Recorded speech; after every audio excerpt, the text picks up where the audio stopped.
Hey, it's Kevin Topol with GigaOM, and I've got the new Acer C7 Chromebook in hand. This device is now available for $199 on the Google Play Store in the UK and the US. I have two other Chromebooks, one I've purchased and one that's another review unit, so we'll give you a little comparison and show you what you get for $199. First of all, you obviously get the Acer Chromebook. It's all plasticky, but the build quality seems pretty good. I'll give you a quick tour of the hardware in a second. You get a small battery. Now this device only gets 3.5 hours of battery life, and this is a good reason, or a good part of the reason as to why that is.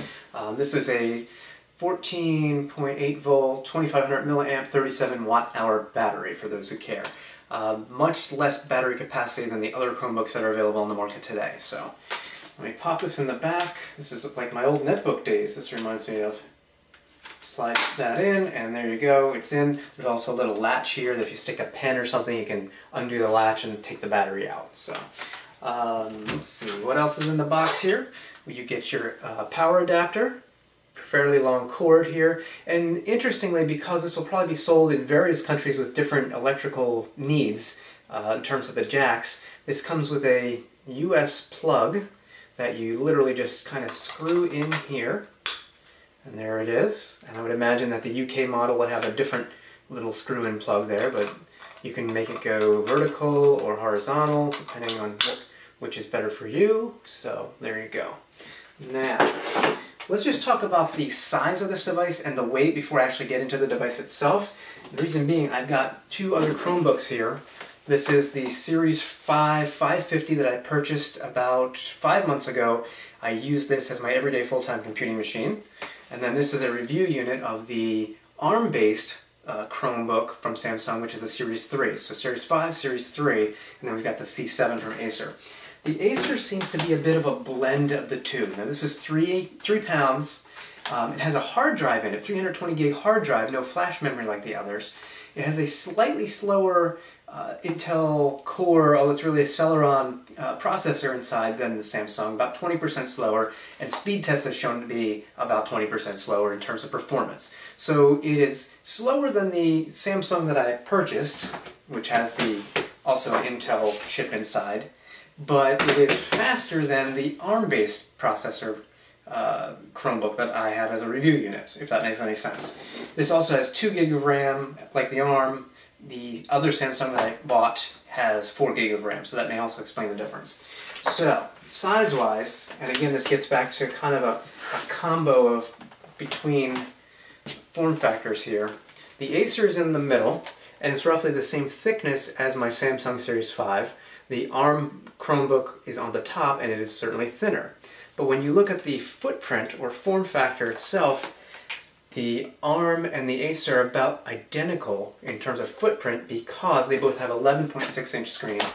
This one has a 12.1 inch screen, so larger display, same resolution, actually slightly different resolution I should say, but it's a little bit bigger in terms of footprint. So, now, let's power this guy up. Now I've got the battery in here, and just like other Chromebooks, as soon as you open it up, it starts to power on. You can see the light here. While it's booting up, I will tell you that what you can already see, it's a very glossy screen. Over here are my lights from my office.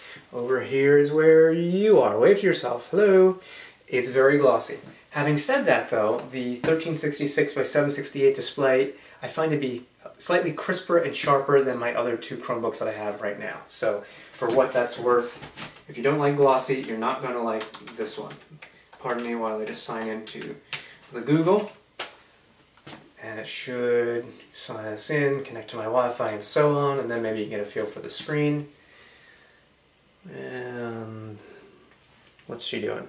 Ah, okay, I was last on Amazon, so that's what's going on there. In any case, the screen viewing angles aren't too bad, but again, you've got that gloss. So here I can see myself. That's pretty scary. One of me is more than enough. Too much for some. Let's see, we've got the keyboard here. I like what Acer's done here because we finally have on a modern Chromebook a caps lock key. That's fantastic. We also have more function keys up top that are dedicated to different Chrome OS functions. We've got some extra navigation keys here for page up, page down and such.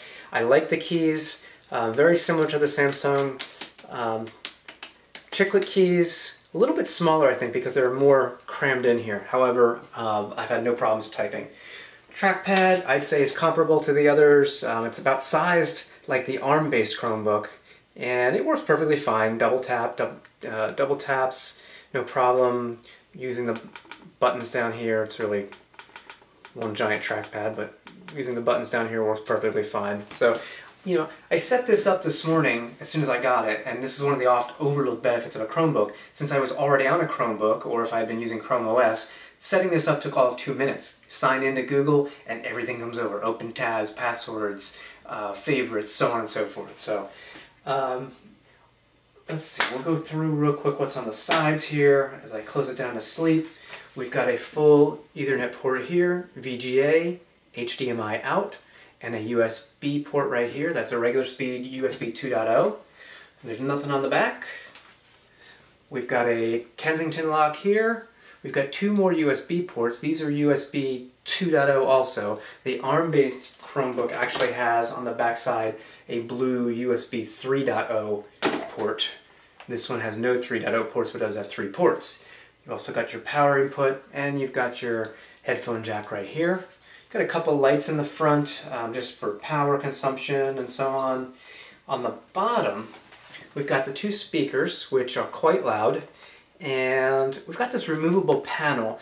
I wonder if you can actually upgrade the RAM on here, since it only has 2 gigabytes of RAM. I don't know for sure. There's a sticker here that will void the warranty, and since it's a review unit, I am not going to take that panel off. I may ask Acer or Google about that, however, because I think that could help with performance just a tad. So, other than that, so far, for $199, if you're willing to give up some of your battery life, I don't see this as a bad deal at all. I could also see some people trying to turn this into like a Linux computer. Again, for $199, you know, what do you have to lose? You also have an HD video camera up here. None of the other Chromebooks yet have that. Camera quality was pretty good on a call this morning. So, you know, if you've recently purchased a Chromebook, which I have for $449, I don't see that it makes sense to upgrade, at least based on what I've seen so far. But if you're interested in a Chromebook at all, and you don't mind the fact that it has 3.5 hours battery life, it also has a 320 gig hard drive, as opposed to a 16 gig flash drive the other 2 have. As long as you don't mind that, or maybe you want the extra space, I don't know. $199, I really don't see how you can go wrong. Looks pretty good. I'll be using this some more as my full-time device, and I'll share further thoughts on Gigo. Thanks.